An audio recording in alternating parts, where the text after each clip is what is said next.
Have you ever looked at your current planner and felt this overwhelming urge to just burn it all down and start over in something new? If you clicked on this video, you might be in that exact spot right now, feeling like your current system just isn't cutting it anymore. That nagging feeling is so frustrating. You've spent all this time setting everything up, maybe grabbed some custom stickers or accessories, and now you're staring at Instagram posts of different planners convinced they hold the solution to your productivity struggles instead of the tools you have in hand. We have all been there.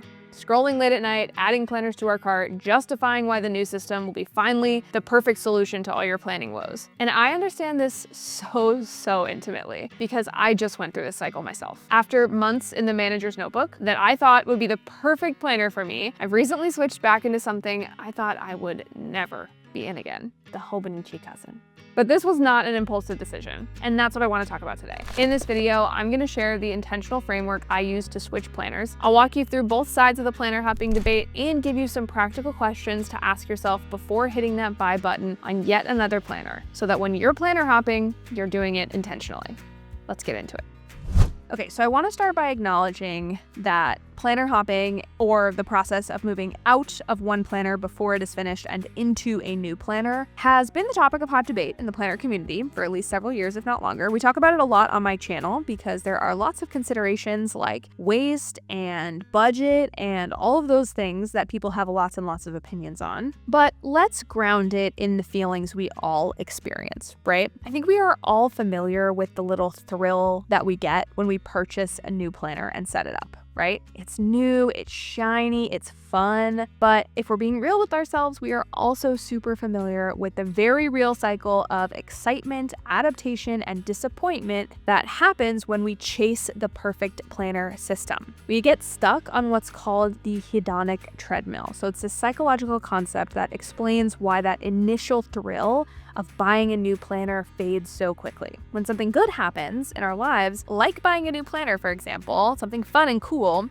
we experience a temporary boost in our happiness, but then super quickly after that boost hits, we adapt to the new normal and our happiness returns to our personal baseline. So the newness, the excitement fades, and we're back where we were before. So at its worst, planner hopping can become cyclical, right? We're chasing that initial dopamine hit of excitement rather than addressing any underlying functionality needs or problems that we're having in our planner system. So when I made my most recent planner hop into this book, which I'll talk about a little bit later in this video, I was really conscious of making sure that I was not on the hedonic treadmill of planner purchasing. Because as you probably are aware, because you've probably felt this too, that's like just not a fun place to be, and it's not a great place to make planning and purchasing decisions from. So we definitely want to make sure we are not buying new planners for like no good reason. So what are the good reasons to planner hop? Well, the basic truth is that our lives change, our needs evolve, and sometimes a planner that worked so beautifully for us in January, by June just does not serve us. I've always believed that planners are tools and not monuments, and if your tools aren't serving you, at some point you just need to get better tools. But what I've noticed is that this genuine need for better tools can often be falsely triggered by really common motivators that marketers have preyed on for a long time. Social comparison, the fear of missing out, these are not new concepts, but they are what planner companies rely on to make you switch. Or any companies. I'm not saying the planner companies themselves are malicious, but like companies and marketers are always trying to get under your skin in these ways, and it's important to recognize that. So let's talk about some signs of anxiety-driven planner hopping. Social comparison platforms like Instagram or YouTube really affect our ability for self-evaluation. When we compare our realistic planning with more perfect or beautiful ways we see planning done online, it often triggers comparison that makes our own systems seem inadequate. This is actually from 2023, when I was really trying to make my spreads look neat and pretty and beautiful for the internet, and this is from last month. Just to give you an example of like how I naturally authentically plan versus how I was trying to plan so that I would fit in the social media algorithm. So I want to talk about some red flags that your urge to switch planners planners might be coming from anxiety rather than that genuine need, right? The first thing is the timing. If you've only tried your current system for a few days or even a few weeks, you really have not given it a fair chance. Research on habit formation shows that it takes an average of 66 days to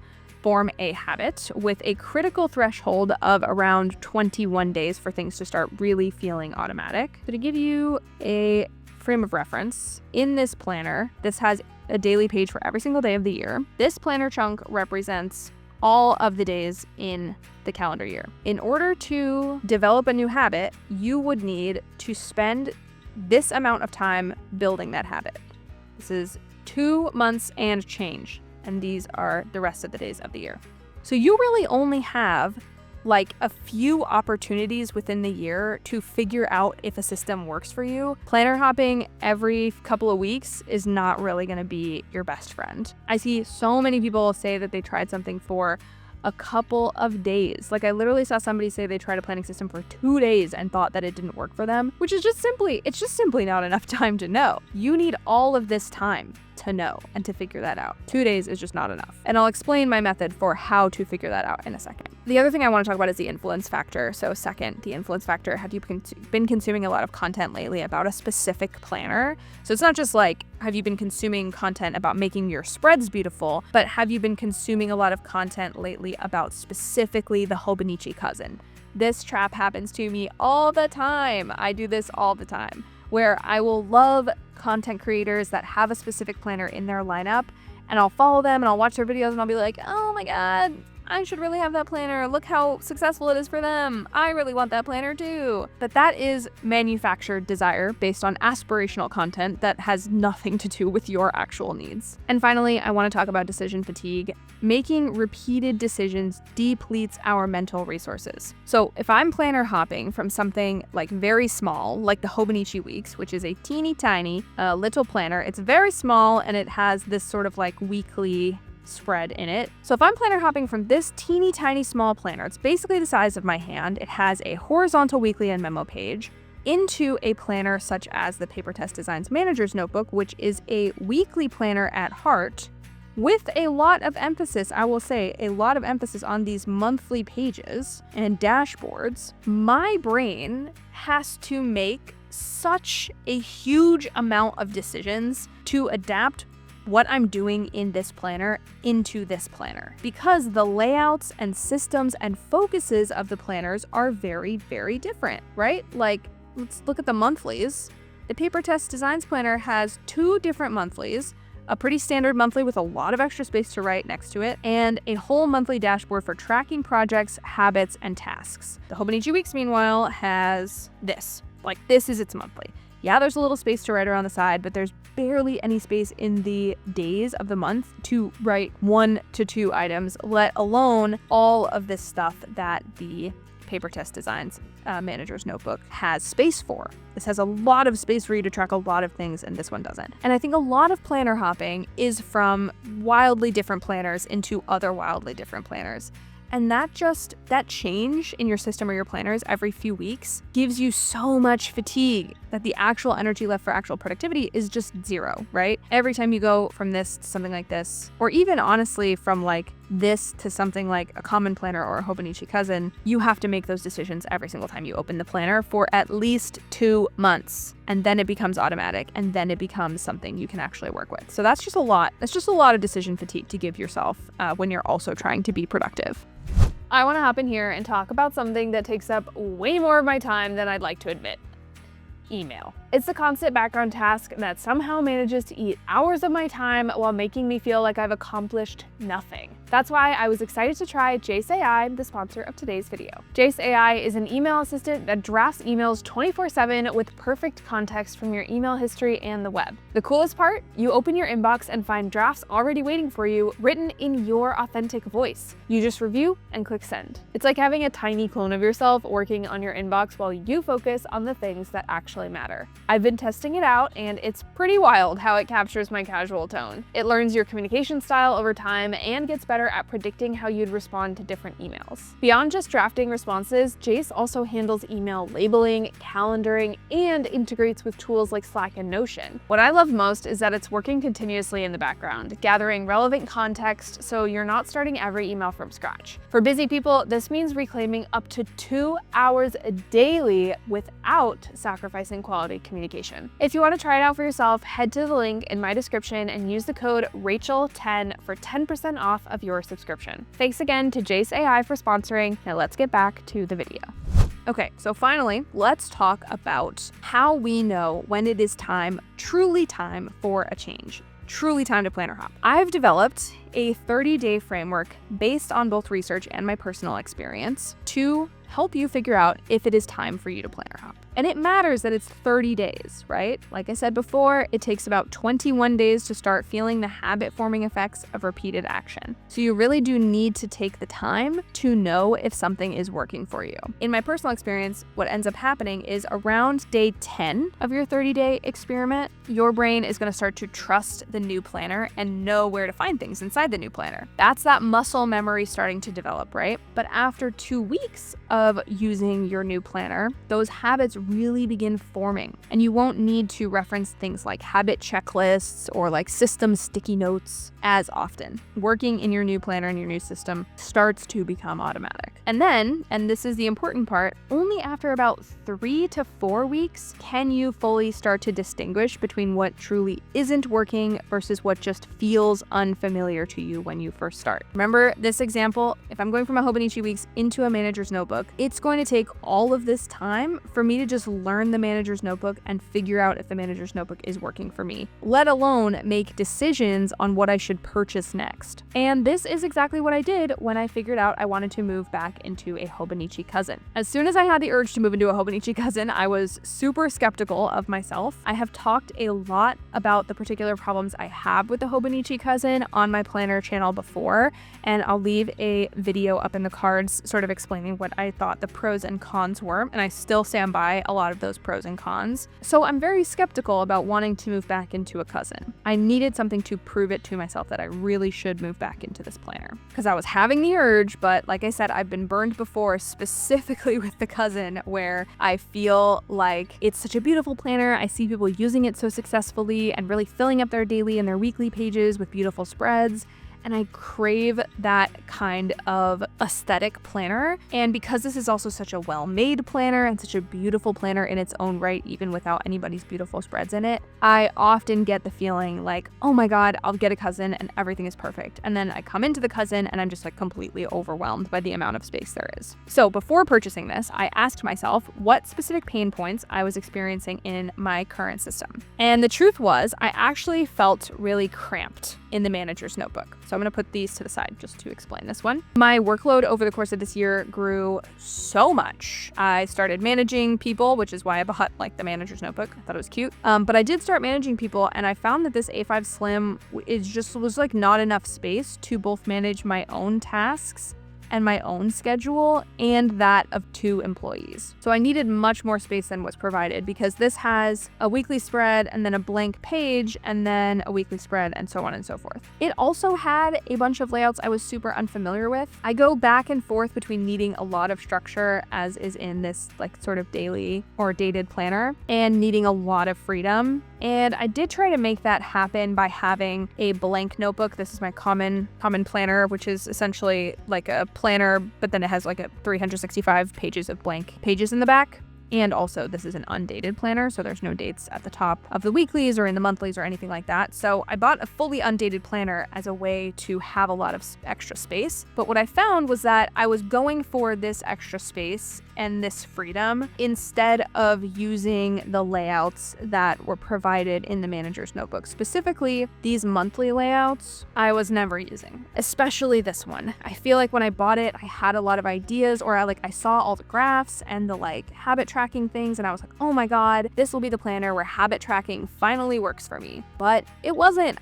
I just wasn't ever really able to fit what I needed into these 2 layouts. And like a vertical weekly layout and a blank page, like this is always going to be successful for me, but I'm not very good at using these monthly pages. And so I was finding them kind of constraining and kind of restricting. And then I asked myself, what unique need would a new planner meet that I could not address in another way? So after being in the manager's notebook for a couple months, I realized that the specific need I wanted, that I was craving, was a daily page. I don't know why. I am so rarely a daily page planner, right? This is, for context, we're looking at this as like a daily page where it has one page per day. Often daily pages will have a schedule on the side and will have a lot of space to write. I am so rarely a daily page person. I am much more frequently in a weekly system. This is an example of a vertical weekly in the Cousin. I'll show you that example of the Hobonichi Weeks weekly, which I loved and used to great success throughout 2023. I really, really like a horizontal weekly with a memo page. This is one of my favorite types of weekly spreads. And I'm so much more frequently in one of these two types of layouts. I mean, the manager's notebook itself, I really thought it would work for me and appeal to me because although the monthly pages were clearly, this was clearly going to be an experiment for me to see how the monthly pages worked, these weekly pages were very familiar to me and seemed very useful. And they were. I did use them a lot. So I was craving a daily page when I'm more like a weekly planner. And I naturally had to be suspicious of that craving because I know myself and I can look back at my history. To give you other context, this is 2023 in my common planner, and I sort of used these two planners side by side in 2023 for various different things. But like, this is the amount of space I needed for a daily to-do list in 2023, whereas like this is the amount of space that a full daily page gives you. Like, there's nothing about my planning history that would indicate that I need this much space to do this much work.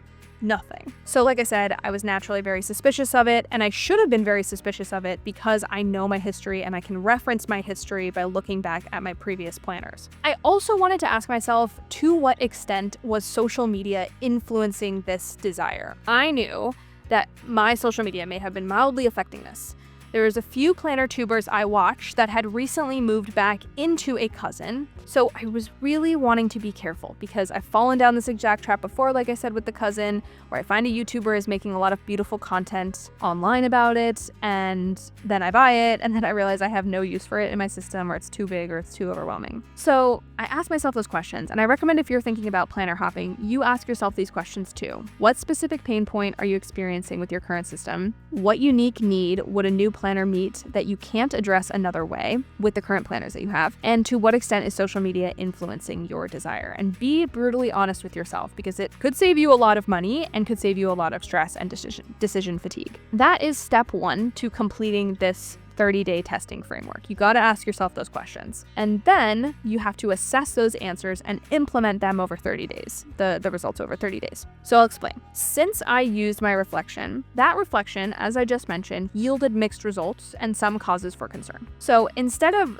buying the Hobonichi Cousin outright, I tested the Hobonichi Cousins layouts without commitment. I used the blank notebook method, which I've talked about a lot on this channel and I always recommend before buying a new planner. Sketch layouts similar to your desired planner in a simple notebook, in a blank notebook, to test functionality before investing. The biggest part of the Hobonichi Cousin, as I already mentioned, that I was concerned about trying was the daily layout. So I created all of March. Well, I think I started like the second week of March because I came to this experiment late. And I experimented with different ways to do the daily pages. Some of them worked, some of them didn't. And you can see that this is roughly what the Hobonichi Cousin has on the daily page, right? There's a schedule on the side, on the left side, and then plenty of space to write stuff down. On a lot of pages, I even made this little priorities section at the top, which the Hobonichi Cousin has these check boxes, presumably for your priorities, or whatever you use it for, but I really wanted to see if this functionality in the daily page was at all useful to me as well, because I've never used it before. So I tested this, I set up all of March in my blank notebook, and I just started iterating. And some of these experiments worked, and some of them did not. But by the end of the month, I had realized that I really did need all this daily space to handle all the moving pieces in my life. And the limited space that the manager's notebook was providing me was just not going to cut it. And only then did I purchase the Cousin, when I saw I could really fill up a daily page. Obviously, these are two different sizes. The B6 is slightly smaller than the Hobonichi Cousin, but with the quotes cut off at the bottom, it's essentially the same size. So I felt like this was a pretty good experiment. But if you're doing this as well, try to find a notebook that's roughly the same size as the one you're trying. So if you wanted to do a 30-day experiment with the Hobonichi weeks, for example, you'd want to find something that is like Hobonichi week sized. Like you would have a pretty tough time testing the Hobonichi weeks layout in a B6 planner, for example. So anyway, so those are my recommendations. And after I did this test, only then did I move into the Hobonichi cousin. And I'm super glad I did. I'm genuinely happy with the switch. It came from an intentional evaluation, not just a momentary frustration. And I'm making a lot of great progress on my plans and goals in this planner. So I'll show you a couple of pages just to give you a sense of how I'm using it. Nope, we don't want to show that one. On the left-hand side, I write my schedule every single day, which is very important to me. I was using a vertical weekly in the manager's notebook before to do this. I would write my schedule every day, but I also get a chance to write my priorities every day and then extra notes down at the bottom. So I have a lot of priorities that sometimes don't get done, sometimes get moved every day. And then I have a lot of notes that I often need to take. You can see on this page, I did do a little bit of decoration and fun stuff. Like I was not having very good days. And so I just used stickers to like witness and express that opinion. But even on days when I'm like not using any stickers at all, okay, yeah, even on pages like this one where I'm not using any stickers at all, like I find this to be extremely, extremely functional. And yes, there's often some like additional space down at the bottom, or I entirely miss certain days, or I start a daily layout and then I don't do the rest of it. That's really fine to me because the productivity that I'm gaining from pages like these or pages like this or whatever is so high. So I am very much enjoying my time here in the Hobonichi cousin. I have different ways that I'm using like the monthly pages and the weekly pages, which I will explain in a different video, walking through everything about how I'm using this planner and how I'm setting it up. So leave your questions down in the comments section below. But essentially, I am very happy with this purchase. I'm really happy that I made it with that intentional decision framework. I'm really happy that I tested it out because I really did not want to be in that situation again, where I think that a cousin is going to solve all my problems and then I buy one and then I realize I have actually no plan for how to use it. I was able to test that all using the 30-day framework in my notebook and by asking myself those critical reflection questions. So if you are thinking of planner hopping, try the 30-day framework. Try asking yourself those questions. And I'm not trying to say like ask yourself those questions because you probably shouldn't be planner hopping. I'm trying to get you to ask those questions because I think we should be making more intentional decisions about how we make our planning purchases. Because when we purchase our most useful productivity tool on a whim or in a moment of frustration or a moment of anxiety, we set ourselves up for failure. We set ourselves up for decision fatigue, for confusion, and for further anxiety and further frustration because we don't actually have a plan and don't actually know what problem we're solving by buying a new planner. As you can see, planner hopping isn't inherently good or bad. What matters is the intention behind your decision. If you've thoughtfully evaluated your current system, identified specific needs it's not meeting, and tested alternatives for at least 30 days before purchasing something new, then changing systems can be a legitimate solution rather than just another needless purchase. Remember that even the most beautiful planning systems on YouTube will not fix underlying issues with how you approach your planning or manage your time. The perfect planner literally does not exist. There is only the planner that works best for your specific needs right now. I'd love to know where everyone in this community falls on this spectrum. Have you been a dedicated one planner person or do you switch systems frequently? Let me know in the comments below what your experience is. If you want to keep hanging out with me, I have another video right here next to my head about how much I actually spend on planners. Otherwise, thank you so much for watching, for being subscribed, for being awesome. I love you so much and I will see you in the next one. Bye.